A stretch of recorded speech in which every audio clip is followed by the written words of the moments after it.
बहुत समय पहले की बात है। एक गांव के मंदिर में एक पुजारी था। वो पुजारी अपना सारा समय मंदिर की सफाई, पूजा पाठ, आने जाने वालों के लिए पूजा करने में ही बिताता था। उसके परिवार में कोई नहीं था और वो अपना खाना पीना मंदिर में होने वाले चढ़ावे से ही चलाता था। वो पुजारी व्यवहार का बहुत अच्छा था।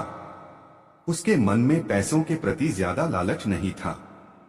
मंदिर में जब भी ज्यादा चढ़ावा होता तो वो उनसे दूसरों लोगों की भी मदद करता था। पुजारी मन ही मन ये भी सोचता था कि मंदिर के चढ़ावे से थोड़ा बहुत बचत भी होती तो भविष्य के लिए अच्छा हो जाता। लेकिन गांव का मंदिर था तो वहां लोगों का आना जाना कम होता था। मुश्किल से दिन भर में 5 से 6 पैसों का चढ़ावा हो पाता था, जिसमें से पुजारी अपने दिन भर की जरूरतों को पूरा करने के बाद सिर्फ 2 पैसे ही बचा ही पाता था।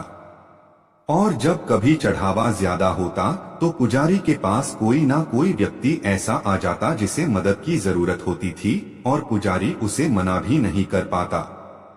बहुत समय बीत गया, लेकिन पुजारी पूरे दिन 2 पैसों से ज्यादा बचत कर ही नहीं पाता था। वो हमेशा भगवान से यही प्रार्थना करता कि भगवान कुछ तो ऐसा करो कि मैं 2 पैसों से ज्यादा की बचत कर पाऊं। भगवान से प्रार्थना करके पुजारी रोज की तरह अपने काम में लग जाता। कुछ समय बाद पुजारी की शादी हो गई। घर में अब 2 लोग हो गए और खर्चा चलाने के लिए ज्यादा पैसों की जरूरत पड़ने लगी।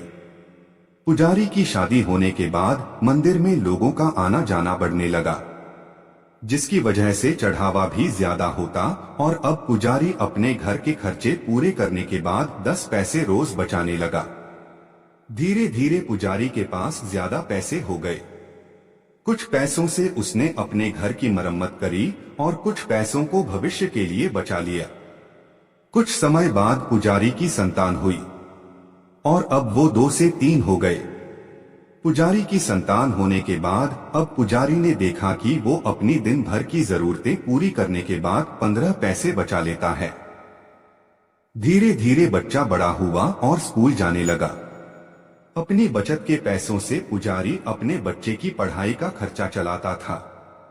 जैसे जैसे बच्चे की उम्र बढ़ते गई और पढ़ाई का खर्चा बढ़ने लगे, वैसे वैसे ही मंदिर में चढ़ावा ज्यादा होता चला गया। ज्यादा लोग आने लगे और पुजारी के जीवन में पैसों की कोई कमी नहीं हुई। अपनी जिंदगी को इस तरह बदलता देख पुजारी ने एक दिन भगवान से प्रार्थना करी और पूछा कि भगवान, मैं रोज के 2 पैसे बचाता था और बहुत कोशिश करने के बाद भी मैं कभी 2 पैसों से ज्यादा नहीं बचा पाया, लेकिन आज मैं सब खर्चे करने के बाद भी 30 पैसे बचा लेता हूँ, जो कि मेरे और मेरे परिवार के लिए बहुत हैं। इस सब की वजह क्या है भगवान? क्या ये आपकी कृपा है या फिर मेरा भाग्य? ऐसा कहकर पुजारी अपने रोज के कामों में लग गया।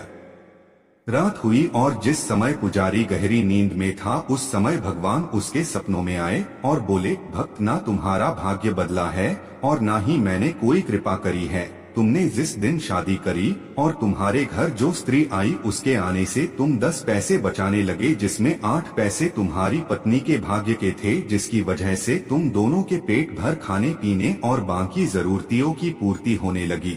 फिर तुम 30 पैसे बचा रहे हो, उसमें से 15 पैसे तुम्हारे बच्चे की पढ़ाई और उसके बेहतर भविष्य के भाग्य के हैं। भक्त, तुम आज भी अपने भाग्य के सिर्फ 2 ही पैसे बचा रहे हो और आगे भी 2 ही बचा पाओगे।